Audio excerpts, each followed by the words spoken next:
Welcome to episode 166 of the Forest All Over the World podcast. As you can see, my co-host Matt is not here. He's let us all down again, although usually he doesn't do the Thursday shows.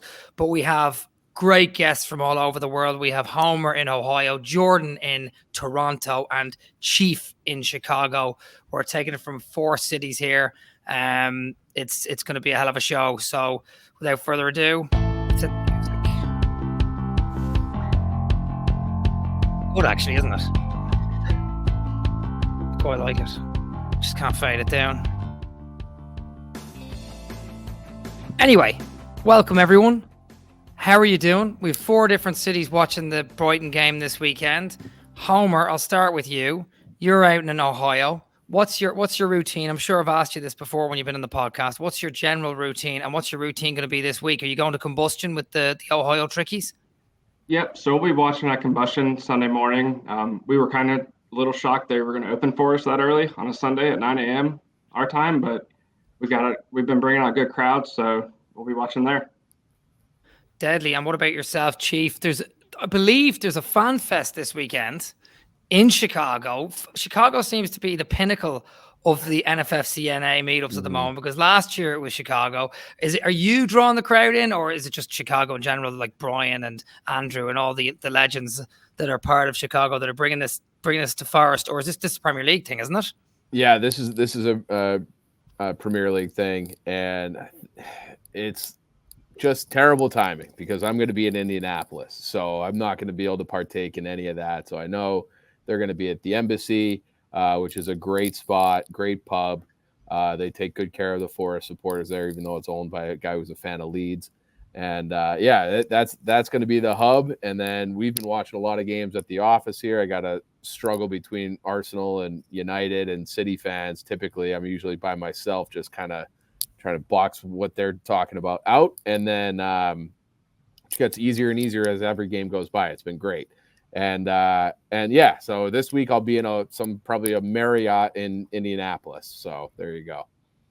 Deadly. Well, yeah. Look, at least you'll be doing your morning coffee routine as always. Mm-hmm. I imagine 6 hours behind for you, 5 hours for Homer and Jordan. And Jordan, you'll be in Toronto. Will you be down with the Toronto Trickies this weekend? I won't be this weekend, unfortunately, and I'm not in Chicago either. It's a busy weekend for me. But yeah, the rest of the guys will be at Liberty Commons as always, and they always look after us. And yeah, similar to Homer, they're very gracious about the Sunday early starts. They don't open till later, but deadly Sunday roast for the guys, I think, this on Sunday as well. Yeah, it's always the Sunday roast down there, isn't it? Liberty Commons, they do a cracking Sunday roast. It used to be my favourite part of going down there, actually, when it was Sundays. Great food there as well, and just a great spot. I think the manager was he a Forest fan? The manager of that pub? Yeah, the director that covers the 3 or 4 pubs in the city, Forest fan. Bumped into him accidentally on one of our bar crawls that we did a couple of seasons ago, and got us involved in Liberty Commons for watching our games moving on from there. So yeah, very fortuitous, but that shows how massive we are, mate, across the world. We're fans everywhere. Absolutely. And speaking of massive, what a massive start to the season, lads. Like, first 4 games in, we're talking about, we probably looked at the Bournemouth and the Wolves games to win, and then maybe beat Southampton away and, maybe get 7-9 points. We've won our 2 first away games. We've kept clean sheets in both of them. How are you feeling right now in general about the start of this season? I mean, we're undefeated. We're in 7th. We're above Chelsea, Spurs, Man United. It's early, but still, it's pretty amazing, right? Chief, I'll throw that to you. Yeah, I didn't see the Liverpool one coming, but you did get the sense that they were frustrated earlier in that game. And it's like, all right, maybe we have a chance. And it just feels like this is a different group. Milenkovic, they just feel more sound at the back, where, even last year's game against Liverpool where they gave it away late, it just feels like this is a more mature team. They know how to see out a game. They got the 3 points at Anfield first time since 1969. It's incredible. So yeah, it's been a great start to the year, and I've decided I'm not cutting my hair until they lose. So I hope it's down to the middle of my back by Christmas. Yeah, I would try and do that, but then I just look like Christopher Lloyd in Back to the Future. Yeah. Do you know what I mean? The hair would go down the sides. That's pretty cool. Hopefully you don't have to cut your hair and you look like John Lennon by Christmas. Yeah. I'll look like Jesus on his birthday. That's the goal. Brilliant. No, it's class. It's been a brilliant start, hasn't it, Homer? I mean, what were your expectations of these last 4 games? I mean, did you foresee us potentially winning in the game against Liverpool? Like I sort of predicted it on the podcast. Obviously, I was very hopeful, but I knew we could potentially do it. Did you see it, or were you thinking, look, if we can get a draw from here, this is unbelievable? No, I was thinking draw going into it. I would have been super happy with that. Obviously excited with the win. Seems like we're kind of holding on to these results at the end of games like we haven't the past few years, which is good to see. I'm not as nervous when it goes into the 80th and we're up a goal. Or in the past, I'm like, oh, we're gonna give up a goal. It's just a forced way. But I feel like we've kind of, at least the first 4 games this year, we've corrected that so far, which is good to see. Really good to see. And like it's the defensive improvement, right? Like we're looking at the first 4 games, we've conceded 2 goals in those 4 games. The 2 goals we did concede were a cracker by all accounts from Wolves. It was Bellegarde.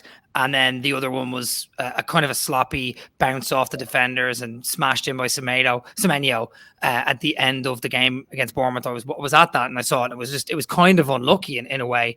So we tightened up defensively.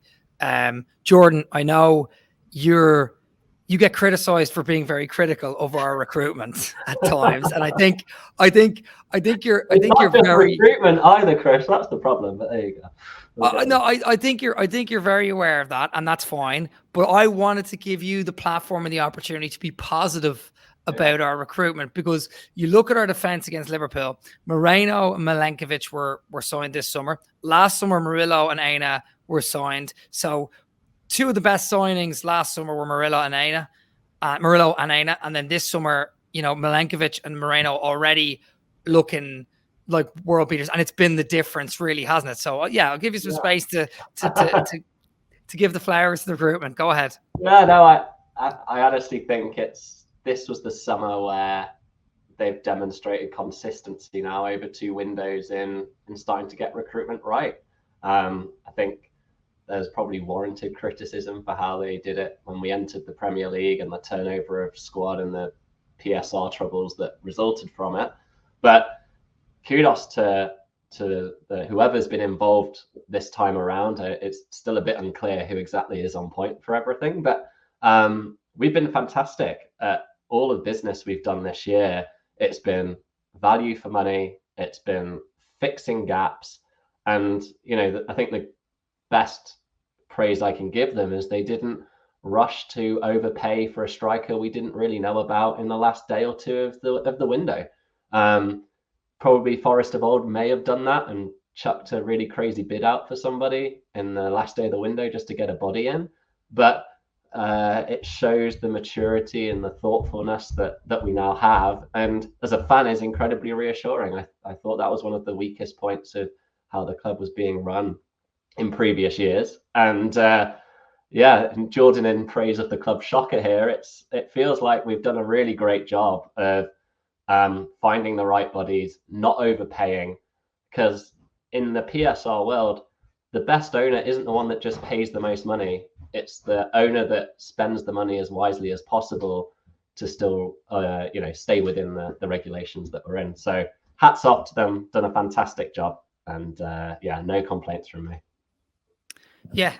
And fair play to Mrs. Thielen there for sneaking around the back. Hope she's doing well.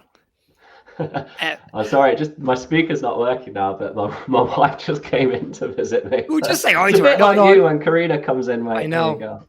Yeah, I'm a little more scared of her though. But I suppose exactly. Like I think the praise has to be done. For me, it's the fact that we did the business early. Like we did it early. We didn't wait, and we didn't get absolutely done over by the end. All of the other teams looking at us going, "We'll do them over."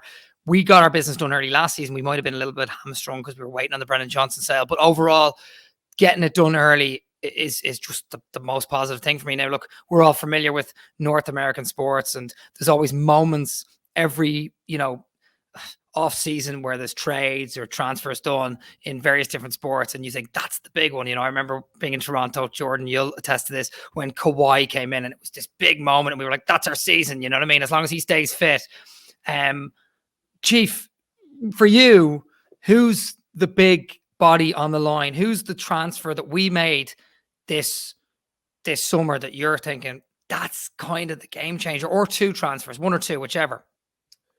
Yeah, I think it's Milenkovic and James Ward-Prowse for me. So set pieces have always been a problem. Those are two guys that help you at either end. Maybe Milenkovic will eventually help at both ends, but it gives you a bit of attacking. And how many games did we give away last year on set piece goals? It's we ended up being in a relegation fight, and if they hadn't been the worst team in the Premier League defending set pieces, we wouldn't have been white knuckling it towards the end of May, or towards May. So I love both of those moves, and they both full debut for James Ward-Prowse against Liverpool. I thought he was excellent, and he didn't even add that. I mean, he took the set pieces in the corners, but that wasn't the difference. It was all of his little quick, little nifty passes linking up with the attack. I love both of those guys. I'm excited to watch this team.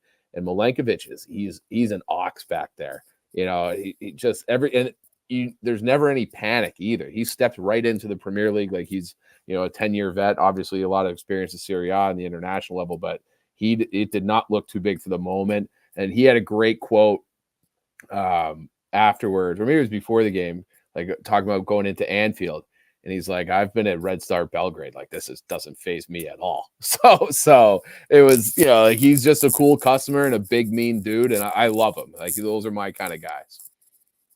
Yeah, I actually thought you might pick him, actually, to be honest, Chief. I don't know, like when you have someone who's played 6 years for Fiorentina as their centre back, and you have someone who's played 50 odd caps for a decent European side by all accounts, Serbia, underrated, did well enough against England there in the Euros, and England got to the final. So I think he's the game changer for me, certainly.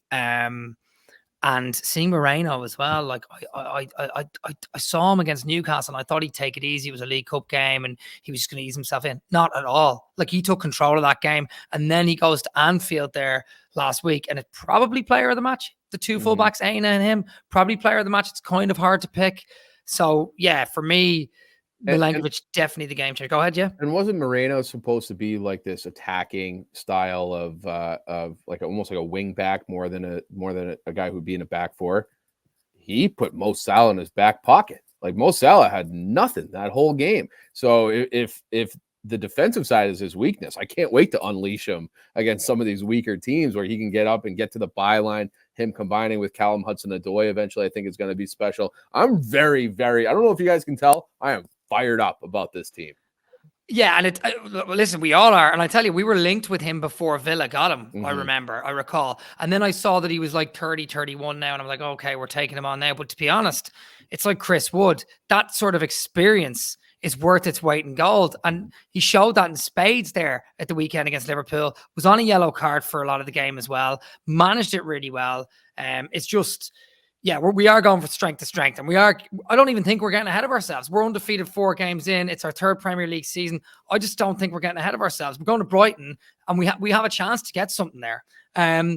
Midfield, is the midfield, Homer, a bit of an injury concern at the moment? Like, obviously, our number 6 and our number 8 starting was Sangare and Danilo in the first game. They were our 2 starting midfielders in the 4-2-3-1. That's just the facts. Now it might not be the case. Obviously, there was rotational players who would have tried to win their place, like Yates, etc., Dominguez, and Anderson. But in reality, those were our 2 starting midfielders, both out till December at least, right? I don't know if one of them comes back in November. Homer, is that a bit of a concern depth wise now that we have Dominguez, James Ward-Prowse? Obviously, he's done really well. Yates, and of course Anderson. Is it a bit of a concern for you? Honestly, no. I believe in Yatesy. I know it does suck losing both of them, but everyone else who's stepped in has already looked very well. Like, Yates has looked amazing. He's a problem for all other teams.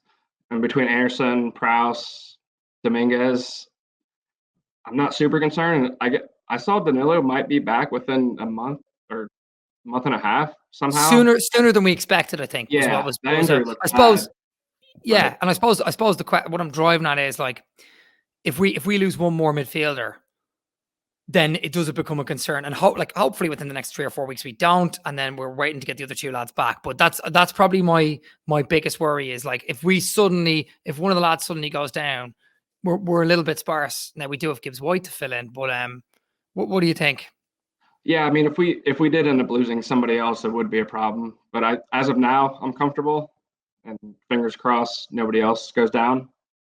Yeah. So right now, if you're looking at that Liverpool game, I suppose Nuno just flooded it with the midfielders anyway. He put all 4 midfielders in: Anderson, Ward-Prowse, Dominguez, and Yates, and they all did really well. It seems like he's got a plethora of strategy up his sleeve as well. He's got plenty of tactical awareness and how to break teams down. Jordan, we're playing Brighton this weekend. This is obviously the Brighton preview.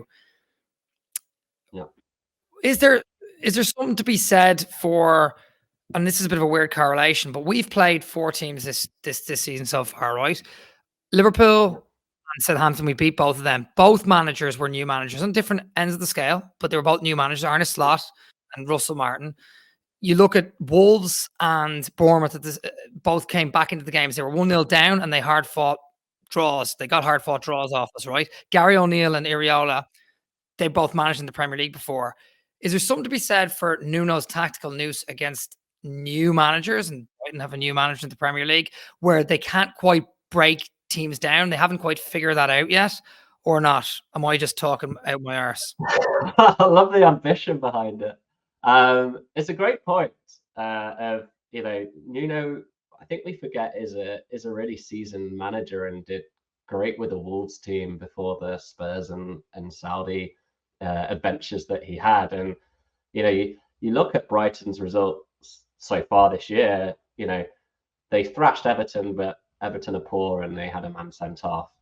They beat Man United, which I think was a great result for them at home, and it's going to be a difficult game for us at the weekend. But they couldn't beat a 10-man Arsenal, and they drew against Ipswich at home. So it's a mixed bag from their perspective. Maybe there is a way that we can pull out another tactical masterclass like we did against Liverpool and get a good result at the weekend. It's crazy to be sat here thinking that we can go to Brighton and get a result with how far we've progressed over the summer. And it shows the power of continuity in the team and, adding where we did that. Yeah, I feel like we should be looking to at least get a point at the weekend and look to upset Brighton and continue to be ahead of them in the table. And styles make fights. I mentioned that in a little memo I sent out to you. Styles make fights.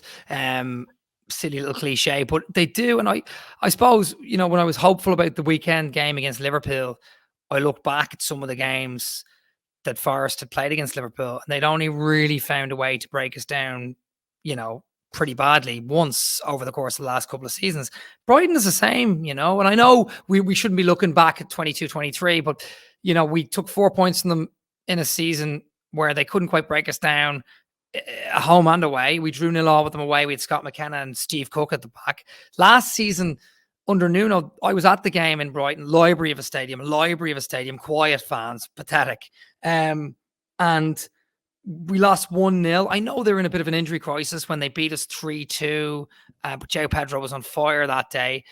I just think the way they've set up to play football this year, Chief, or not over the last couple of years, is just every coach comes in, Potter, Zerbi, the next coach, is to carry on with that style of play. And Forest will be difficult for them. Do you think, especially considering the attacking prowess we have on the counter? Yeah, I'm really curious to see how Nuno lines the team up. If it's going to be more similar or a hybrid, more similar to Liverpool, or a hybrid of what we've been doing with all the attacking players. I don't know. I also don't care at this point. I just trust whatever Nuno does. He's earned that right from at least from me. So, and you have the depth, and you have a lot of guys that are exciting, where in the past it's like, we lose a Danilo or a starting type player, and it's like, I don't know what we're gonna do. This is gonna be a tough match. Now it's just like, next man up, we're gonna be fine. Like Nuno's been great, so I'm excited to watch it. And I'm kind of with Jordan. I don't think we know what Brighton even is. Like Fabian Herzler is the new manager. I've watched YouTubes about his tactics where supposedly he just doesn't use a midfield at all. So I don't know if that's been fully implemented there or what they're doing, but it has certainly been a mixed bag. No goals against Ipswich.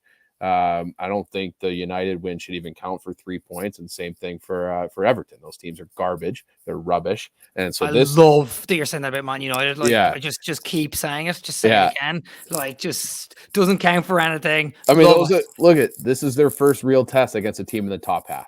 That's what it is. Because Arsenal is at 10 men. Forest is a top half team. They haven't faced something like this yet. So I think the expectation, and if I'm being honest, I still have like that feeling where aside from City and probably Arsenal, I think Forest can beat anybody on a day, and they can probably also lose anybody on a day. And Brighton they feel like they're the measuring stick for a successful project. And I think Forest might have a different sort of ambition. I want this to be another statement type win. So I think that they should go for it. And if that stadium is pathetic, like you're saying, I loved hearing that too. I love when you can chirp these other clubs. So go in there, go for the full 3 points. And how Nuno does that, again, I don't care. Just get it done. Yeah, no, it's an absolute joke for stadium. Oh, by the way, just watch the mic. I can hear it rubbing on your thing again. Sorry, not now, but when you're chatting, just a heads up. Listen, I'm not even being like a bit of an arsehole. Like I genuinely went to the stadium hoping that it would be this brand new, big, booming place. I was with Matt, my missus, his missus. We were sat there, and like halfway through the game, the away fans were literally going, "What is going on here? Like these guys are meant to be in Europe last year." So yeah, the stadium itself was just the stadium itself. Sorry, Chief, you just left for a second to change your top. Fair play to you for doing that, by the way. I didn't mean to be an idiot. I was just letting you know. But I'm a team guy. If it's messing up the microphone, I want to get rid of that. I want to solve that problem. Oh no, same man. No, but look, I was just saying that like I was at Brighton last year and it just was not. And getting out of there is a pain as well. Any Forest fans going into Brighton, when you leave the stadium, it's buses and you're miles away. City and all that's great, but the stadium itself, a little bit soulless. And I'd say Brighton fans probably might even think the same themselves. They can barely get up to sing. But we'll see what happens this weekend. Homer, expectations for this game going in. Do you expect us to go at them, or do you expect us to sit back in shape like we did against Liverpool? Like I wouldn't be surprised if Nuno suddenly went, right, we'll do the 4-2-3-1. Or do you think he'll pile in midfielders like against Liverpool, have a sort of Anderson and Dominguez playing right and left, but like dropping back quite a bit to help out in midfield? What do you think he's going to do, Homer? I think this is on the road.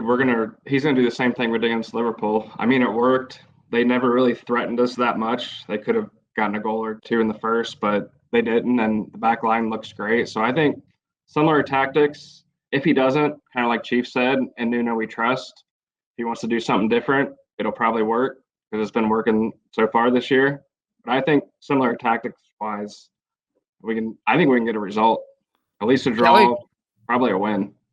I agree. I think we definitely can get a result. I mean, based on the current results, and the confidence is a massive thing as well, Homer. Like, if we go into this game being confident after last week, I mean, it's probably going to scare Brighton a little bit. They probably thought home against Forest at the start of the season, this is a fixture they should be targeting.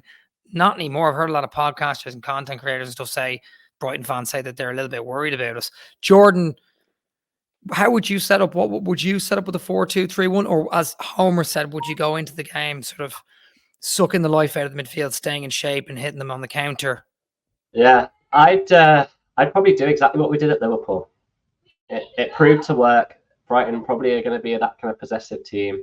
We can do it on the counter attack. And if I took anything away from the weekend, it's just how incredible our bench strength is now to bring on the likes of a Hudson-Odoi and Alanga. We've not even spoken about Silva or Sosa and, Jota Silva, the heading wizard that's 5'8".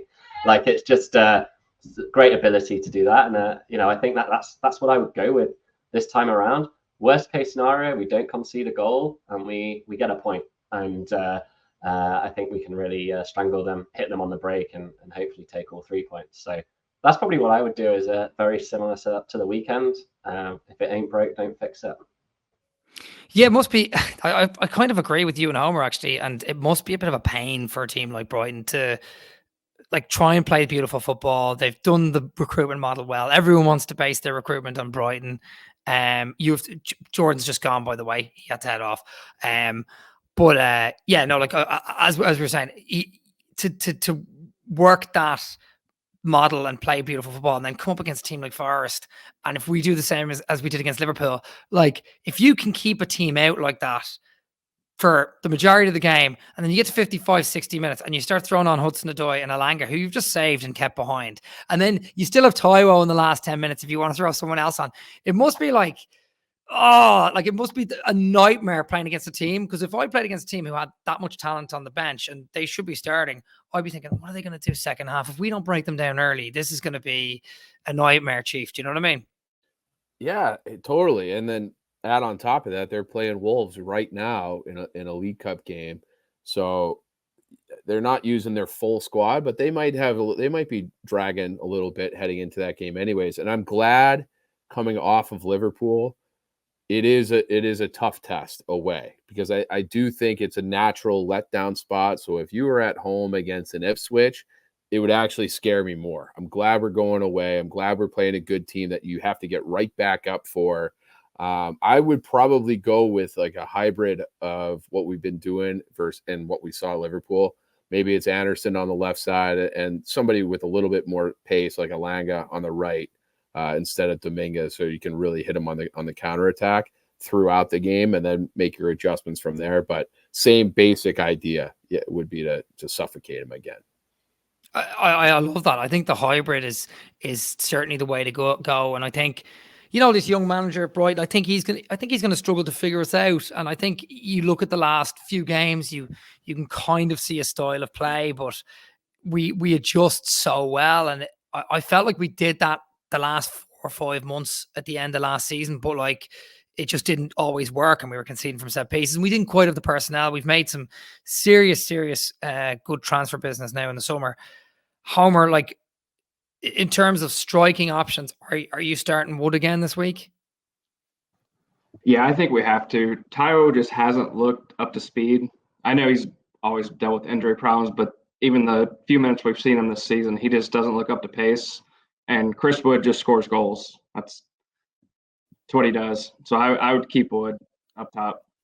Yeah, well, Woody boy, just like, he exudes experience as well. He does that thing where he brings in play, he takes the ball down, he gets in dangerous positions. He never seems to be offside. I think I probably would start Chris Wood. It's a bit sad, like, I suppose, seeing this player, Taiwo, who's now come back to a little bit of fitness and not really getting any game time. And, maybe he's still managing his load a bit, but like, Chief, do you worry that Taiwo may sort of be drifting out of the team a bit, or are there's still got to be a place for him? We're only 4 games in, 5 games, including the League Cup, and he played a full 90 minutes in that. Mm-hmm. Yeah, I think it's going to be hard for him to really drift out of the team when you only have one other striker in Chris Wood. So I don't think he's really in danger of being totally dropped. And I would give him minutes this game. I wouldn't start him, but I would like to see him come on. I feel like this is a good spot to see if you can, give him 20 minutes at the end, or again, like even if they wanted to start him, I think I'd be fine with that in this game too, because I do think the best version of this team is with Taiwo. If he's fully fit. With what we saw at the end of his first year and the beginning of last year, he was virtually unstoppable. The pace, the strength, the size. He is a difference maker when he's right. So I think that they should be trying ways to get him right. I would have loved Nketiah or something like that too, but I really still do believe in Taiwo. He's not like he's 35 years old. He's had some injury issues. You would think that he will come good eventually. He's just going to need some time to work out the kinks, and I think they should be looking for spots to do that. And I hope it's this weekend. So start Chris Wood, I guess, and give Taiwo give him 20 minutes at the end.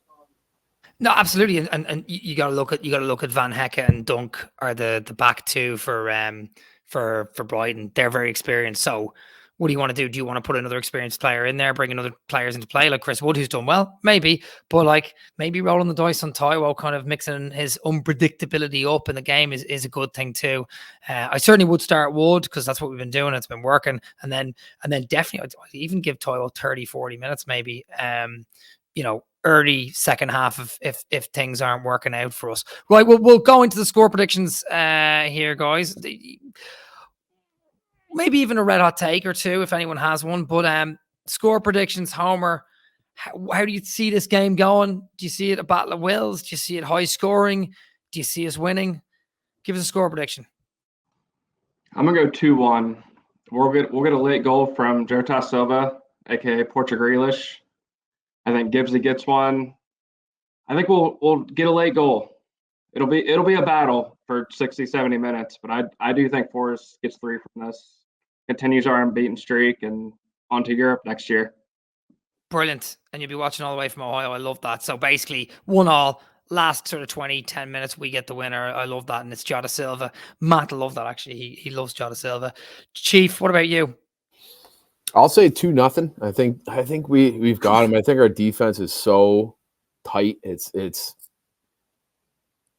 going to end up being the strength of this team. So in my head, they've had a clean sheet every game, like you said, an absolute howler, and then a little bit unlucky. But for the most part, that's 4 games with 0 like legit goals where you got broken down. So I'll say 2-0 and a James Ward-Prowse set piece goal. I love that. And do you know what? Like, it's not ridiculous anymore to think we can keep a clean sheet. That's the thing. Like, we're literally stopping. And set pieces, by the way, obviously the first game Bournemouth had a disallowed goal from a set piece, but we haven't conceded. I mean, we haven't only conceded one more goal other than that. But we haven't conceded any goals from set pieces this season. We're 4 games in, so we're stopping the open play goals and we're stopping the set piece goals. So we're just keeping teams out. And I think you're right. I think the combination of Murillo and Milenkovic is just really, really, really strong. And even when Bolly comes back, he's been a revelation for us the last couple of years. So yeah, I see us potentially keeping a clean sheet. I will go 2-1 as well. Actually, no, will I? I was going to say a draw. I have to say what I mean. I think we'll draw the game. Sorry, I said 2-2. I'm sticking with 2-2. I said it to someone else. I have to now. They're calling me out somewhere else. I think we'll draw 2-2. I think it'll be 1-1 first half, 2-2 end of second half.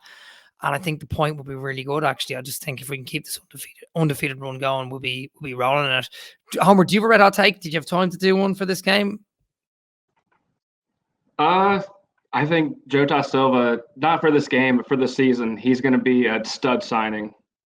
So that's the red hot take of the season. To be fair, at the beginning of the season, I said one of Sosa or Jota Silva won't work out, and I kind of leaned towards Jota Silva. Sosa he didn't even make the squad last week, so I know Silva's look good. His flick-ons, he scored the goal in the Carabao Cup, so I have faith in him. I also think he's just like doing what the manager wants him to do. He came off the bench on 81 minutes against Liverpool at the weekend and just ran ragged to Tsimikas when he came on, just stuck with them, was winning throw-ins all over the place. I said this in the post-match episode with Matt, that like it's one of the best substitute performances I've seen in a long time. Like 81 minutes coming on and just winning flick-ons ahead of Van Dijk and winning free kicks in small areas. He's a bit of a trickster, and obviously he had that goal against Newcastle a few weeks ago. Chief, do you have a red hot take for me? You've had some good ones in the past, like the Ryan Yates scoring an important goal. With 6 games to go, you said that as well. Mm-hmm. And then he goes and comes up against Sheffield United. You have to jump in the lake. Like, give us a red hot take for specifically this game. If you want to give one for the season, you can as well. Yeah, I said Ward-Prowse in the last little segment. I'll stick with that. I think he'll bury one. I'm into. I don't even care that Sangari's gone, if I'm being totally honest. Like, I want Yates and I want Ward-Prowse next to him, and then we'll figure out everything else. I think that team is better. I trust that team more. So I'll say Ward-Prowse to score for the game. And then for the season,